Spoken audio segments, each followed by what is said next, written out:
안녕하세요. 이번 시간에는 경력자와 신입 개발자의 구직 차이점에 대해서 얘기해 보도록 하겠습니다.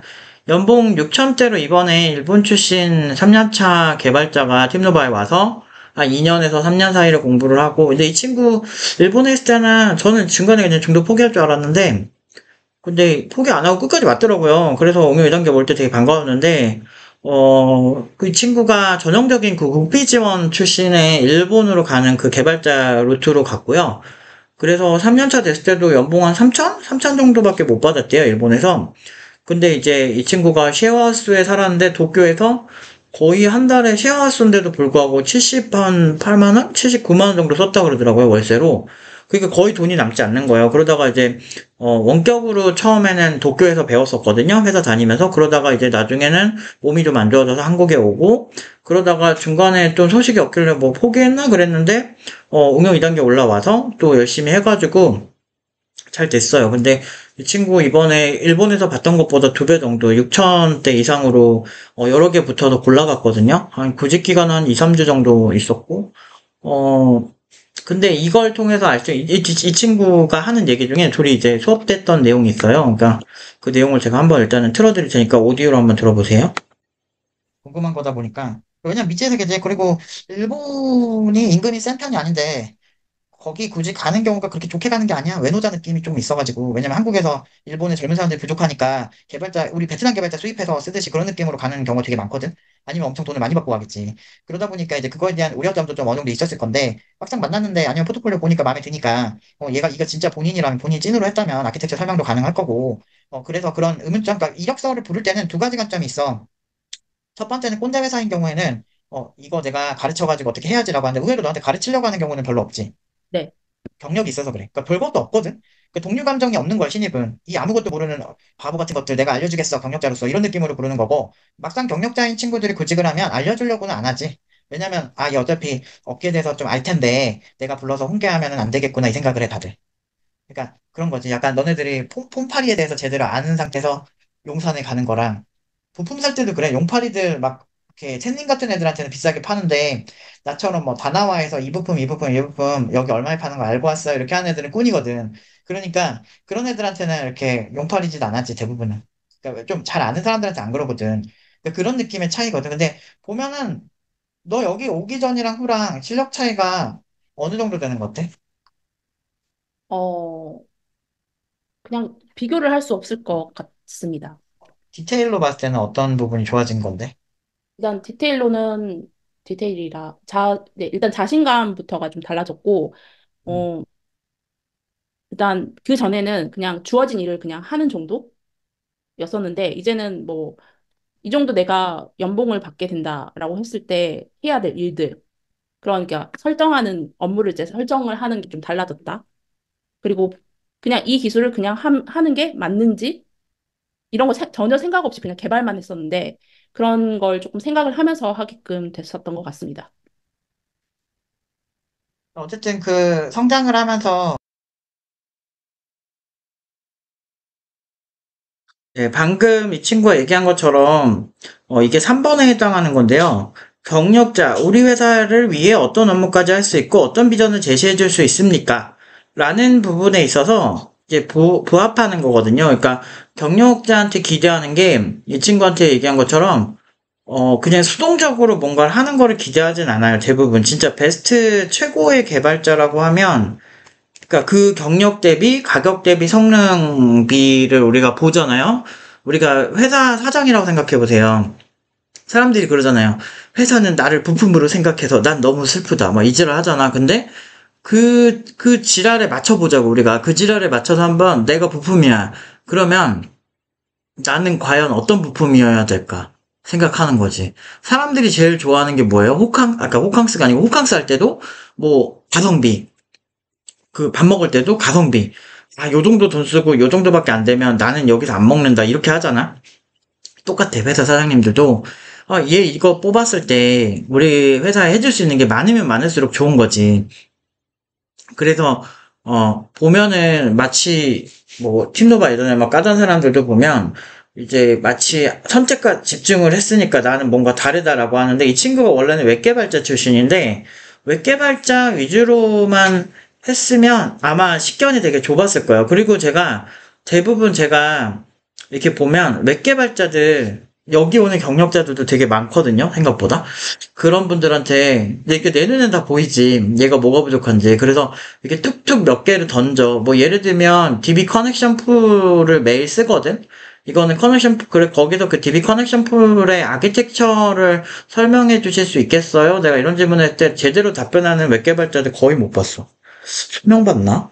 그러니까 거의 대부분 몰라요. 그리고 왜냐면 그걸 몰라도 알아서 접속 잘 되고 알아서 예외 처리 잘 되니까 그렇게 신경 안 쓰거든. 근데 이게 어 기존의 그 운영체제 개발이나 이런 좀 이렇게 스케줄링 자체 운영체제 스케줄링에 관심이 많던 개발자들은 그거 그냥 그렇게 안 보이거든. 그러니까 그래서 제가 여러 개를 다 교육을 시키니까 이제 자신감도 생기고, 예전에는 그냥 수동적으로 일을 했다면 이 친구가 이제는 내가 설계도 할 수 있고 내가 제안도 할 수 있고 기술 같은 것도 본인이 좀 더 주도적으로 새로운 기술을 제안하고 제안을 하는 만큼 그만큼 책임을 져야 되거든. 대부분의 경력자들은 사실 되게 동태 눈깔로 사는 개발자들이 많아요. 일 늘린다고 생각해서 새로운 무언가를 하는 거에 대해서 되게 수동적이고 되게 싫어하고 이런 경우가 되게 많아요.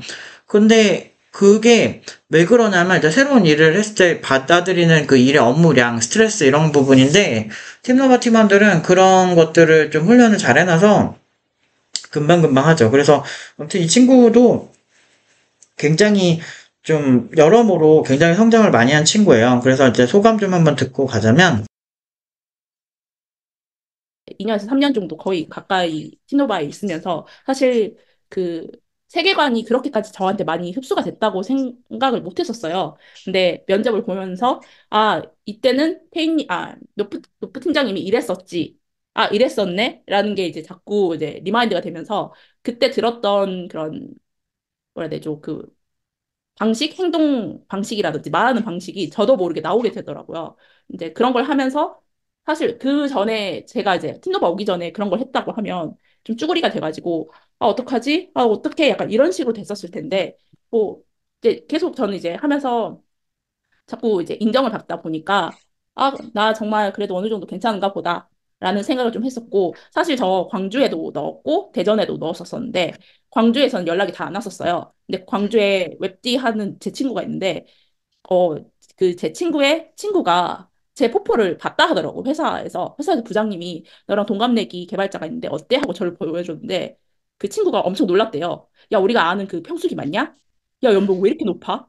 막 이러면서 부장님이, 어, 아, 뽑고 싶은 것 같은데 너무 높고 그래서 그냥 안 뽑았다 하더라고요. 그래서 막 왜 해외 갔다 온 애들은 뭐 이런 식으로 연봉 높게 부르냐? 약간 이런 식으로 이야기했는데 그리고 제 친구한테도 그때 제 포포를 보여줬었는데 그쪽 친구의 부장님이 그러셨다 하더라고요. 이 정도 스펙이면 광주가 아니라 나주로 가야 되는데 나주 같은 경우는 파견 기간 프로젝트를 해야 되는데 그 기간 프로젝트 같은 경우에는 하나만 하기 때문에 결국에는 이제 다른 쪽으로 갈 수 없다고 하더라고요. 그래서 결국에는 얘 같은 경우에는 서울로 가야 된다. 라는 식으로 말을 해가지고 아 내가 조금 더 다른가 보구나 라는 걸 느꼈었고 저는 그러니까 저희가 우리 팀노바가 스스로 처음부터 끝까지 기획부터 다 하잖아요. 근데 그런 거를 면접을 보다 보니까 그런 거를 회사에서 되게 원해 하더라고요. 그러니까 1인 개발자인데도 그렇고 음, 그게 아닌 다른 이제 팀원들이 있는 곳에서도 조금 더 주도적으로 하는 사람을 원해 하는 걸 전 많이 느꼈어가지고 면접을 보실 때 내가 어떻게 이 팀에 기여를 했는지 그런 걸 이제 자주 이야기를 하고 뭐 뭔가를 내가 했다라는 걸 그냥 계속 어필이라고 해야 될까요? 자랑이라고 해야 될까요? 그런 걸 이제 하게 되거든요. 어쩌다 보면은. 근데 그런 걸 좀 계속 하시면 조금 더 좋지 않을까라고 생각이 듭니다. 네, 이상입니다. 면접 자체가 그 좀 그래. 네. 아, 그리고 제가 이거를 처음에 못했는데, 네. 노프 팀장님 그리고 기계인간 팀장님께 감사드립니다. 그래, 아무튼 너가 열심히 해서 잘 된 거야. 네. 지금 이 친구 같은 경우는 이제 경력자의 케이스고, 이제 보통 이제 그 회사에서 어떤 식으로 이제 사람을 보는지에 대해서 이제 제 생각을 말씀드리도록 하겠습니다. 일단은 신입은 어느 학교인가 전공자인가를 많이 볼 수밖에 없죠. 아무래도. 왜냐면 신입은 기업에 있어서 리스크 덩어리예요. 그래서 뭐 보면은 막 징징대는 감정적인 사람들 보면 그럼 신입들은 어디서 배우는 겁니까? 막 이렇게 하는데 뭐 학원을 다니시던지 아니면은 뭐 회사에서 원하는 캐릭터는 이미 정해져 있잖아요. 개발 잘하는 사람 좋아하잖아. 그래서 그거는 이미 정해져 있고 10대 때부터 개발 잘하던 애들은 원래 다 20대 돼서 뭐 취직 걱정 같은 거 안 해요. 제가 항상 얘기하죠. 개발업계 취직은 너무 쉽다고. 수준이 문제지. 그러니까 예를 들면 고시원에 10년, 고시원에서 10년 했다고 다 고시 패스하면은 다 고시 패스해가지고 다 전문가 될게? 근데 아니잖아. 보면은 이제 누구는 시험에 붙고 아니고. 딱 그런 느낌으로 보면 돼요. 그러니까 본인이 좀 실력이 부족하면 딱 그렇게밖에 살 수가 없는 거야. 어쩔 수가 없어, 세상은. 그건 나도 마찬가지고. 내가 실력이 없어서 뭔가 못하면 그거는 선생으로도 자격이 없는 거거든. 그래서 나는 그런 잣대로 세상을 봐야 된다고 생각해.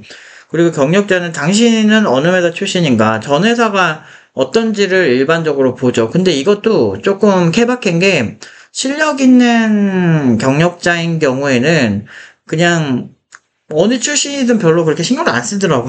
내 얘기한 건데, 나름대로 또, 일반 그 회사원 레벨에서는 나름대로 좀 레벨이 괜찮았거든요, 제가.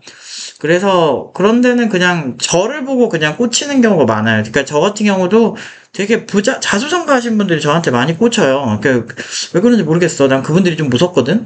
왜냐면 다 이제 보통 아니신 분들이야. 이게 하룻강아지 법무사인 줄 모른다고, 그냥 본인이 사람을 보는 눈이 없으면 그런 분들을 보면 그냥 뭐 아저씨네 이렇게 할 수 있어. 막 꼰대네 이렇게 할 수 있는데, 나는 어떤 사업을 진짜 잘 하셔가지고 성공시킨 분들 중에 진짜 배울 점이 많은 분들을 많이 봤어. 그리고 나는 그 사람이 왜 그렇게 잘 되는지 보이거든? 그러니까, 아, 이 사람도 보통 아니구나. 그러면서 막 좀 약간, 아, 이 사람 개성도 강할 거고, 생각의 디테일도 강할 건데, 내가 그걸 맞춰줄 수 있을까? 부담스러운 거야. 그래서 그 당시에는 억대 연봉 준다는 분들이 진짜 많았어. 근데 내가 억대 연봉이라는 거는 거의 13년 전 얘기잖아. 13년 전, 뭐, 이때 기준이니까 지금보다 물가나 월급 수준이 훨씬 낮을 때 그런 돈을 서슴없이 준다고 하는 게 되게 부담스러웠지. 기대치가 있거든. 세상에 공짜는 없거든. 그래서, 근데 그런 케이스는 그냥 나를 보고 그냥 꽂히시더라고. 얘기만 해봐도 꽂히셔가지고 좀 있어. 이게 매니아들이. 이렇게 한 10명 있으면, 회사 생활할 때 내가 그렇게 동료들이랑 사이 좋은 케이스 10명 있으면 2명은 사이 좋은데 8명은 사이가 안 좋거든. 근데 다 그 사이 좋은 사람들이 대부분 T야. 그러니까 무슨 얘기냐면, 이거 못하고 처리 못하면 그냥 네 실력의 문제지. 이런 성향의 사람들이 나랑 잘 맞아. 근데 만약에 막 말을 왜 곧다구로 하세요 이러면서 막 말꼬리 잡고 이런 애들은 좀 잘 안 맞지. 다 잘라버려야 돼, 그런 애들은. 걔는 사회 존재 가치가 없어. 그런 애들 근데 겁나 징징대고, 실력으로 그냥 얘기하는 사람들은 되게 편해. 내가 그래서 기계인 팀장님이랑 왜 친했냐면, 그냥 뭐 잘한다 못한다에 대해서 서로 그냥 왈가왈부 안 하고, 이거 내가 못해서 미안해, 내가 우리 그런 식으로 일했어. 미안하다, 빨리 할게, 내가 막 이렇게 하고, 내가 못한 거에 막 인정하고, 빨리빨리 해주고. 근데 다른 그 같이 했던 사람들보다는 좀 압도적으로 잘했지, 내가. 근데 내 기준에 내가 못 차는 거야. 그러니까 그런 게 있어요, 좀 잘하는 사람들은. 근데 그 문제는 더 천재적인 개발자들도 많긴 한데, 사실 그런 천재적인 애들은 애초에 뭐 이렇게 이런 루틴이 아무 의미가 없어. 이런 분석이 아무 의미가 없고, 그냥 걔네들은 그냥 아주 어렸을 때부터 그냥 정해진 인생을 사는 느낌이라서, 그런 애들은 우리가 별로 이렇게 관심을 가질 필요가 없고, 이제 보통 저 같은 경우는 이제 평범한 사람을 고연봉자로 만드는데 특화돼 있잖아요. 이런 관점에서 얘기를 드리는 거예요. 그래서 억대연봉이건 뭐 억대연봉 그 메커니즘을 하나 알면, 자본주의 흐름에서 개발자가 뭘 중요시해야 되는지 그 메커니즘만 하면 그다음부터 되게 쉬워지거든. 개발자 뭐 인공지능으로 대체된다 그러는데, 개발자가 그렇게 만만한 게 아니에요, 여러분. 상상 이상으로. 그러면 구피지언 그 열풍 불었을 때 다 개발자 돼가지고 다 고연봉 받는다고 다 글 쓰고 있게, 지금 신입들 안 뽑는다고 난린데. 그러니까 제가 이런 영상을 찍는 거죠. 그 다음에 업무적으로 신입은 뭐 만들어 봤어 이거고, 실력 없는 신입을 선호하는 기업들이 있어. 그게 주로 꼰대 회사인데, 그러니까 이게 요즘은 이게 스텔스 꼰대가 있어. 그래서 이제 자기네들이 꼰대 회사인데 꼰대 아닌 척하는 그런 회사들이 좀 요즘 많아. 그래서 뭔가 뭐 혁신적이고 합리적이고, 우리는 뭐 수평적인 마인드와 막 이름도 뭐 스티브 이런 거 써야 되고 뭐 그런 데 있는데, 그런데도 그 군대 정상적으로 갔다 온 사람들이 까라면 까라는 마인드가 안 깔렸겠어? 그 진짜 개인주의가 기반이 깔려 있는 서양에서는 어느 정도 가능한 거지. 그러니까 이게 아무튼 좀 이상하게 좀 그렇게 풀린 데가 되게 많아 요새. 그래서 그런 데에 속으면 안 돼. 그런 데서 만약에 이런 게 제일 위험해. 자네 태도만 보고, 자네 성실성을 보고 내가 자네를 뽑겠네, 막 이런 회사 100% 이제 물론 내 개인적인 생각이지만 100% 꼰대 회사거든. 그래서 그런 꼰대 회사들에 들어가게 되면 이제 태도를 존나 보지. 그러니까 제일 별로야. 나는 내가 회사 갈 때도 내가 좀 늦든 아니면은 내가 늦는 것보다 솔직히 일을 훨씬 많이 했거든, 내가. 그러니까 뭐 남들 뭐 근로시간 10시간 할 때나 12시간, 13시간씩, 14시간씩 했거든, 원래 평균적으로. 그럼 좀 늦어도 되잖아. 회사에 기여를 하고 이 사람이 도움이 되느냐 이건데 이 꼰대들의 특징은 너 때문에 회사 분위기가 흐려진다 이런 거야. 근데 중요한 건 사실 진짜 찐으로 잘하는 사람들 있거든. 옛날에 같이 그 있었던 동료부터 내가 거쳐간 진짜 지금 되게 부자 되고 엄청 되게 유명한 기업에서 여러분 손꼽을 만한 막 네카라급의 당토 이쪽에서 핵심 개발자 돼 있고 막 이런 사람들 있거든. 근데 옛날 동료였는데 아니면 자기 사업해서 막 수백억의 투자를 받고 이런 사람들이 좀 있는데 그런 사람들 이렇게 보면 나도 느끼는 게 얘네들이랑 일할 때는 그런 태도 갖고 지랄하는 경우가 한 번도 없었어. 꼭 있잖아. 뭐 꼭 아무튼 막 이상한 체계만 있고 알맹이 없는 개발자들만 있는 회사들이 그런 거 되게 많이 보거든. 그래서 근데 그런 회사들일수록 이렇게 신입은 네가 아무리 잘해도 너는 연봉을 높여줄 수 없고 너는 무조건 3천을 받아야 되고 그리고 너는 내 말 복종을 해야 돼. 라는 식으로 태도만 보고 뽑는 경우가 있어. 근데 그것도 시장이 좋을 때는 그게 좀 많이 풀리는데 TO가 그러지도 않아요. 그래서 절대 이제 실력 없는 신입은 고연봉 받기가 애초에 그 진입 장벽이 너무 높아서 내 팀노바는 뭐 보면은 이제 어떤 사람들이 그래 뭐 팀노바 뭐 발표 연습하는 게 그렇게 중요하냐 사람들 상대할 때 뭐 제스처가 그렇게 중요하냐 이렇게 얘기를 하는데 근데 중요해요. 진짜 중요해요. 면접이고 사람과 사람을 보는 거기 때문에 내가 준비를 좀 한 신입과 그렇지 않은 신입의 차이는 꽤 큽니다. 생각보다 커요. 내가 면접관을 되게 많이 해가지고 근데 이런 얘기 해줘도 자기 세계관이 뚜렷한 사람들은 그런 거 있잖아. 약간 조현병 같은 것도 보면은 자기 머릿속엔 이미 자기가 스토킹하는 대상이 나의 연인인 거야. 근데 상대방 입장에서는 그런 일이 전혀 없었었는데 조현병 있는 사람들이 그걸 믿거든. 근데 나는 이게 정도의 차이지 사람은 자기 세계관, 자기가 경험한 것만 맹신하게 돼 있기 때문에 그런 걸 경험해 본 적 없는 사람들은 신입은 무조건 3천을 받아야 되고 뭐 이런 생각 한단 말이야. 그래서 꼰대 회사에 잘 맞는 신입이 이제 이렇게 꼰대들 이렇게 시중 들면서 이제 하려면 이렇게 두 가지 정도의 이제 회사 들어가서도 뭐 일 잘 못하더라도 이렇게 위에 말 잘 들으면 돼. 내가 되게 싫어하는 어떤 예전에 그 회사 동료가 있는데 그 사람도 보면 자기 라인이라고 어떤 졸라 못하는 개발자를 막 챙기더라고. 근데 나중에 회사 퇴사하고 그 다음에 하나도 안 챙겨줌. 라인이라고 끌어주지도 않고 지만 잘 사. 난 그런 사람들 보면 소시오패스 같거든. 근데 막 그 웃긴 건 그 밑에 있던 그 사람을 따르던 개발자가 누구누구 부장님이 나한테 뭐 잘해주셨기 때문에 난 그분을 너무 존경하고 뭐 이지랄 하는 거야. 근데 존나 못하거든? 근데 옆에서 보면서 혀 끌끌 차지. 절대 저 사람이 끌어줄 사람이 아닌데 딱 했는데 내가 예언한 게 맞았잖아. 나중에 낙동강 오리알에서 그 회사에서 이도저도 아닌 개발자로 일하더라고. 그런 경우 되게 많아요. 근데 제가 하는 말들이 되게 사람들이 봤을 때 되게 급진적이고 조금 이상하게 보일 수 있어도 제가 이제 10년 전에 했던 글들, 팀노바에서 했던 글들 다 이루어지고 있습니다. 내가 이것도 예언했었지. 베트남 개발자가 와서 이제 신입 개발자 입지가 줄어든다. 이제 몇 년 전 영상 보면 있을 거예요. 그래서 잘하는 개발자만 수요가 있을 거다. 그리고 앞으로 인공지능이나 업무 자동화가 많이 되니까 수요가 없을 거다 했는데 똑같이. 그리고 이제 경력자는 아까 이 친구 영상에서 나왔지만 뭐 할 줄 알고 직장에서 뭐 만들었는지 뭐 그런 부분에서 조금 되게 많이 이렇게 중요하게 생각을 해요. 근데 전 직장에서 뭐 했는지가 보통 일반적으로는 3, 40%, 아까 50% 이상 중요한 것 같은데 팀노바 기준으로 워낙에 포트폴리오가 다양한 기술을 쓰다 보니까 보다 보니까 이것도 할 줄 아시네요. 이거 어느 수준으로 해보셨어요? 이렇게 묻는 경우가 많대요. 그래서 그런 부분에서 되게 긍정적이고 신입들은 확실히 좀 리스크가 되게 커요. 그래서 이상한 사람 많다 그랬잖아요, 요새. 요새 뭐 넥슨에서 뭐 그 뿌리 사태 터지면서 진짜 하나의 왜냐면 예전에는 페미니즘이 있건 뭐가 있든 간에 그냥 뭐 업무랑 상관없는 거였는데 이제 그런 사상이 이제 회사에 피해를 주는 이런 케이스까지 생기니까 이제는 어떤 사상이 강하게 꽂혀있는 사람 되게 싫어하거든. 물론 그분은 경력자였겠지만 문제는 이제 그런 리스크가 경력자만 그래도 어느 정도 좀 정제가 돼 있거든. 근데 아예 신입이 돼버리니까 이게 리스크가 되게 큰 거죠. 그래서 굉장히 아무튼 스트레스를 많이 줄 수밖에 없는 상황이 돼요. 회사 입장에선.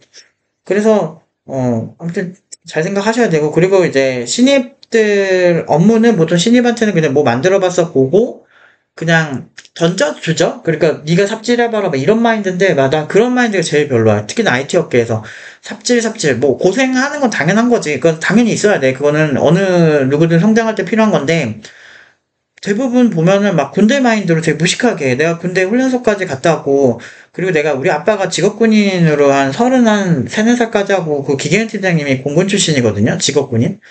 근데 내가 군인 이런 얘기를 할 때 오히려 직업군인들은 내 얘기에 동의를 되게 많이 해. 근데 그 현역으로 이제 2년 딱 갔다 온 사람들은 내 말에 그렇게 동의 잘 안 하더라고.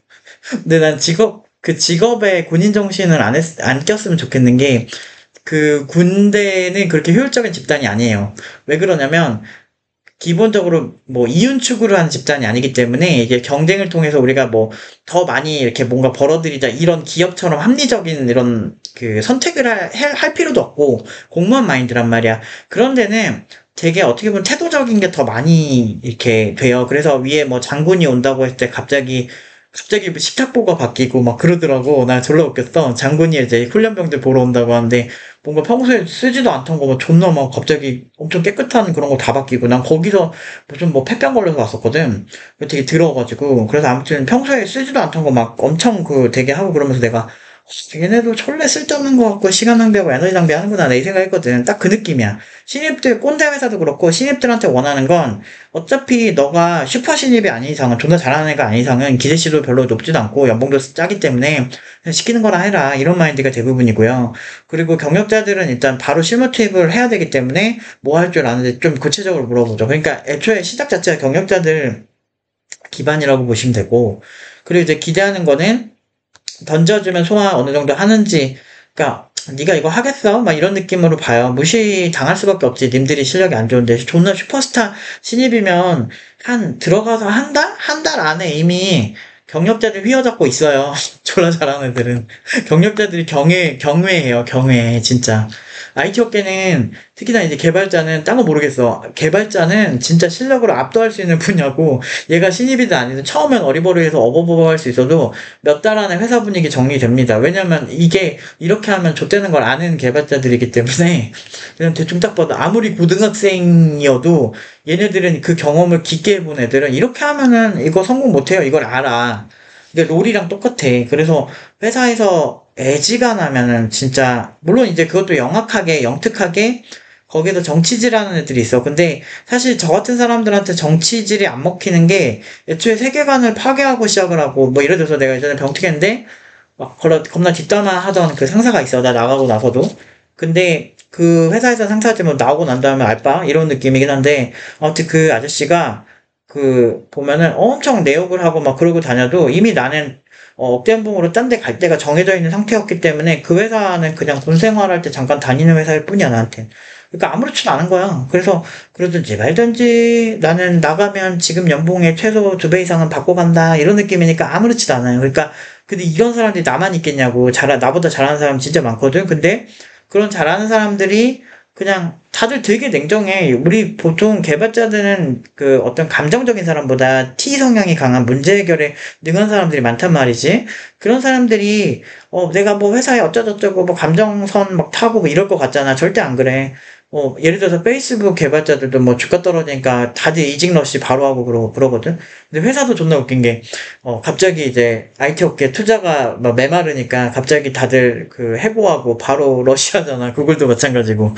그게 이제 프로의 세계야. 뭐 그 구글 개발자들이 어디 갈 데 없어서 고생하겠어. 뭐 그 중에서도 뭐 대충대충 하던 사람들은 뭐 갈 데 없어서 고생하겠지만 거기서 뭐 나름 잘하던 사람들은 이직도 되게 쉽고 그냥 편하게 사는 거죠. 물론 일이 힘든 거지. 보면은 제가 이제 뭐 디지털 노마드에 관심이 많아가지고 뭐 발리부터 해가지고 방콕부터 해가지고 다 이제 코워킹 스페이스도 가보고 이렇게 다 조사를 좀 해보고 이렇게 했는데 해보면은 그래도 능력 있는 개발자는 전 세계 어디 있든 간에 되게 잘 먹고 잘 살더라고. 수준 있게 개발하고. 근데 그게 거기까지 올라오기가 좀 힘든데 근데 뭐 사실 뭐 의사들 때 의사들이 맨날 공부하는 것처럼 그 정도 수준만 거의 뭐 갈아 넣으면 그러니까 이게 그냥 아무렇지 않게 뭐 젊음을 즐기고 여행에 가서 뭐 힐링하고 뭐 이렇게 해가지고 그 사람이 갑자기 경제에 오르는 경우는 없어요. 그 여행하면 여행 경험만 생기는 거지. 나도 여행 많이 해봤지만 여행하면은 보통 대부분 그 여행 경험이 생기는 거야. 여기가 맛집이다 뭐 이런 것만 생기는 거고 실제로 우리가 성장하는 거는 방구석에서 코딩하면서 성장을 하는 거거든. 그러니까 그런 부분에서 그리고 경력자들을 선호하는 이유가 경력자들이 잘하니까. 근데 신입인데도 슈퍼 신입 느낌이 나면 그러면은 선호할 수밖에 없지. 나 그런 신입이면 너무 좋은데. 근데 그런 경우가 별로 없어. 그래서 던져주면 소화하는지를 거의 보고 실력이 없는 신입은 그냥 꼰대말 잘 들을 시다바리를 찾는 거고 진짜 삶이 달라. 테크트리가 트랙이 다른 느낌이야. 근데 아무도 그러니까 개발자 이쪽에서 흑수저 금수저 얘기를 할 수가 없는 게 진짜 뭐 노트북 한 대 정도는 진짜 기초생활 수급자라도 구할 수 있고 중고로 사면은 진짜 싸게도 얼마든지 살 수 있고 그리고 개발하는데 뭐 진짜 뭐 3차원 뭐 이런 프로그래밍 하는 사람 아닌 이상은 일반적으로 그냥 적당히 코딩해서 적당히 성능 나오는 정도 공부 일정 수준 이상 할 정도는 그러니까 사양도 많이 안 타고 그래. 그래서 뭐 비싼 컴퓨터도 필요 없고. 그러니까 거의 뭐 흑수저라도 얼마든지 기술력으로 올라올 수 있는 분야가 이 분야거든? 근데 이런 곳에서 실력이 없는 개발자는 어떻게 합니까? 막 징징대봤자 아무 의미가 없는 거지. 그러니까 여러분들 입장에서 제가 되게 말이 싸가지 없고 되게 사람들한테 상처 주고 이럴 것 같잖아요. 근데 보면은 계속 잘 되잖아요. 계속 제가 가르친 학생들 잘 되잖아요. 물론 제가 돈을 많이 벌거나 그러진 못했어요. 저희도 막 사실 요새 학원 그런 분위기가 별로 안 좋기 때문에 저희도 많이 힘들고 적자도 많이 나고 하는 편인데 그런 입장에서도 제가 이 교육관을 고수하는 이유가 학생들의 만족도가 너무 높아요. 그래서 그 학생들이 물론 뭐 이러다가 뭐 안 할 수도 있는데 어느 순간 나 결과가 너무 좋으니까 이게 뭐 사실 어떻게 할 수가 없는 거예요. 뭐 그래서 근데 이제 대중들이 원하는 거는 그냥 패스트푸드 같은 거지. 그냥 빨리 해서 그냥 콜라 같이 먹고 뭐 당뇨 걸리고 그런 거지. 근데 그 빨리 업계에 간다고 졸라 잘해지는 게 아니에요. 경력이 많으면 잘하면 내 경력이 지금 20년 가까이 됐는데 내가 경력 때문에 잘하는 게 아니니까 내가 공부한 지 30년 됐는데 10대 시절에 너무 어려워서 코딩이 되게 잘 못했거든. 근데 그게 중요하지 않아요. 그러니까 물리적인 시간이 어느 정도 영향을 미치지만 1만 시간의 법칙 저자가 이런 얘기를 했어요. 그러니까 그냥 1만 시간을 보내는 사람들을 봤더니 처음에는 1만 시간이 지난 사람 잘하는 줄 알았어. 근데 계속 관찰하다 보니까 이제 의식 있는 노력, 그러니까 이거를 되게 인지하면서 노력을 하는 사람만 잘 되더라. 그러니까 똑같은 시간을 쓰더라도 인지가 없는 노력을 이렇게 했을 때는 답이 없어. 근데 팀노바에서는 선택과 집중, 그리고 인지하지 못하는 부분을 찾아서 인지시켜주거든요. 그래서 그런 부분들에서 이 학생들이 개선이 되고, 그러다 보니까 자연스럽게 기존에 이 친구 같은 경우는 3천만 원을 받았던 친구였는데, 일본에서 한국 와서 심지어 몸이 안 좋아져서 온 거야. 그렇게 왔는데, 와가지고 지금 엄청 거의 2배 이상의 연봉을 받으니까 엄청 성공한 개발자가 됐죠. 그런데 물론 아직 이제 시작이니까 이제 4년 차가 시작이 되는 거고 이제 시작이니까 이제 실력을 보여줘야죠. 그러면 더 성장하죠. 자기가 가진 게 많으면 많을수록 성장하는 겁니다. 근데 예를 들어서 워렌 버핏은 더 부자가 되고 있잖아요. 왜? 돈이 많아지면 거기서 멈출 것 같죠? 안 그래요. 실력 있는 개발자들도 실력이 엄청 좋으니까 거기서 공부가 멈출 것 같죠? 안 그래요. 새로운 거 만들어요. 이더리움도 계속 관찰하면 재밌는 게 처음에는 비트코인에 대한 어떤 플랫폼 코인으로 이렇게 가는 느낌이었는데 지금은 거의 코인 쪽에서 나온 테크닉들을 굉장히 많이 벤치마킹해서 자신들만의 또 새로운 어떤 패러다임을 자꾸 만들어서 이렇게 쌓아 올리더라고요. 굉장히 많이 복잡해졌어요. 예전 아키텍처랑 비교해봤을 때 훨씬 복잡해졌거든? 그러니까 그런 접근을 할 수 있는 게 결국에는 가진 사람들이 더 많이 하는 거고, 그리고 개발자들도 기술에 대해서 많이 알면 되게 재밌어요. 돌아가는 상황이. 와, 이것 봐라. 얘네 이런 식으로 하네? 기술적인 게 눈에 보이니까. 그러니까 새로운 걸 더 많이 연구하고, 그렇게 빠지는 거야. 사실 그렇잖아요. 낚시도 오래 하신 분들이 되게 재밌게 즐기시잖아요. 캠핑도 베테랑인 사람들이 더 재밌게 즐기잖아요. 그러니까 그게 그럴 수밖에 없어. 그래서 이게 부익부 빈익빈이라고 하는데, 그러지도 않아요. 그거에 좀 더 얼마나 프로페셔널하게 했느냐가 부익부 빈익빈의 어떤 그 질을 결정하는 거지. 이게 보면은 그냥 아무것도 안 하고, 아무 시도도 안 하고, 그냥 뭐 돈만 받으려고 하는 사람들이, 난 오히려 그랬다니까? 1인분 이상 하는 개발자가 연봉 5천이야. 근데 1인분도 못해. 근데 경력을 있어. 한 3,200, 3,400 받고 있는 거야. 3,500, 600 받고 있는 거야. 근데 보면은 1인분 이상 하는 개발자가 일은 다 하는 것 같아. 근데 3,600짜리는 일을 진짜 거의 못해. 거의 뭐 한 10분의 1도 못하는 것 같아. 막 그런데도 그런 사람한테 연봉 나가는 게 원래 더 공정했으면 그 사람한테 한 500만 원밖에 안 줘야지. 10분의 1밖에 못하니까. 그러니까 막 그런 게 세상이 오히려 정당하고 맞는 사회라고 생각하지만 이거를 지켜주기 위해서 최저임금이라는 거 만들어서 그 사람들을 지켜주는 거 아니야. 그러니까 생각보다 우리 사회는 공정을 넘어서 약자에게 한없이 관대하고 약자 위주로 세상이 돌아가요. 세금의 사실 그 우리 국민들의 40% 정도는 세금을 안 내잖아. 그게 얼마나 공정을 넘어서 얼마나 이렇게 박애주의자가 많은 사회야. 이런 생각을 해야 되거든. 아무것도 안 해도 기초생활수급자들 타먹는 거 보면 기가 차대니까, 옆에서 보면. 난 주변에 그런 사람들이 많어. 세상은 여러분들이 생각하는 것처럼 안 돌아가요. 막 그 뭐 중국에 유명한 그 거지들 있거든? 그 사람들 막 외제차 타고 막 엄청 돈 많아. 하루에 중국 돈으로 막 70만 원, 막 80만 원씩 번대. 엄청 많이 버는 거거든. 근데 되게 불쌍하게 분장하고서 막 하다가 나중에 이제 그 사진 작가가 그 사람들 그 번 돈 하루에 80만 원 가까이 번 거야. 한국 돈으로. 그렇게 번 돈으로 뭐 하러 가나 봤더니 까르띠에 가고 막 이러더라. 말도 안 되는 명품 사고. 외제차 타고 다니고 뭐 이런 데니까 옛날에 인천의 기적이라고 그래가지고 그 동인천 넘어서 인천을 딱 가면 장님들이 갑자기 눈을 뜨고 막 이렇게 뭐지 다리가 불편해서 이렇게 막 이렇게 기어다니던 분들이 갑자기 일어서고 막 이런다고 옛날에 그거 비꼬는 것도 있었거든. 그 진짜 옛날에 90년대에 진짜 안 좋았어요. 그때 막 뭐 소매치기 함부로 건드리지 말라고 막 그랬었어. 막 우리 엄마랑 이렇게 그 어디 가면은 위에다가 이렇게 팜플렛 같은 거, 뭐 이렇게 종이 쪽지 같은 거 주고 가는 사람이 되게 많았거든. 그러다가 국어라고 하는데 엄마가 그거 집어 던지지도 말고 해코지 하지 말고 가만히 있으라고 그래서 왜 그러냐면 저런 사람들은 뒤에가 되게 위험하다고 그러면서 옛날 90년대 그런데 요즘은 그런 거 하나도 없잖아. 이게 위험하다니까. 옛날에 되게 위험했다니까. 옛날이 좋다고 하는 사람들은 나는 이해가 안 된다니까. 요즘은 그렇게 하면 안 되니까.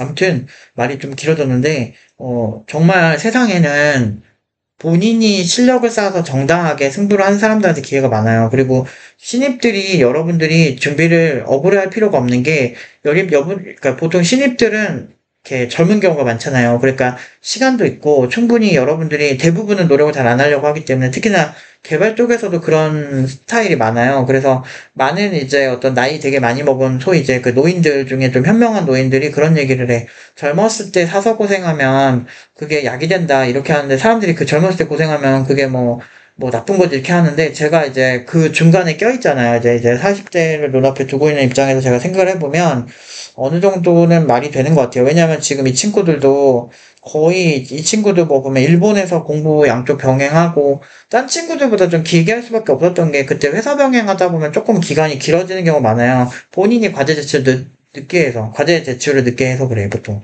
풀타임보다는 조금 속도가 천천히 가지. 근데 이 친구도 결국에는 이렇게 성공을 하니까 얼마나 좋습니까? 그 일본에서 그 한국에서 취직 안 돼가지고 일본까지 가가지고 거기서 지금 외국인 노동자 취급받으면서 개고생하던 친구가 지금 이렇게 한국에서 당당하게 보연봉으로 취직도 했고 회사에서 되게 중요한 역할을 이제 맡아야 되고 얼마나 좋아. 그래서 내가 일본에서 고생하지 말고 그냥 한국이 낫다고.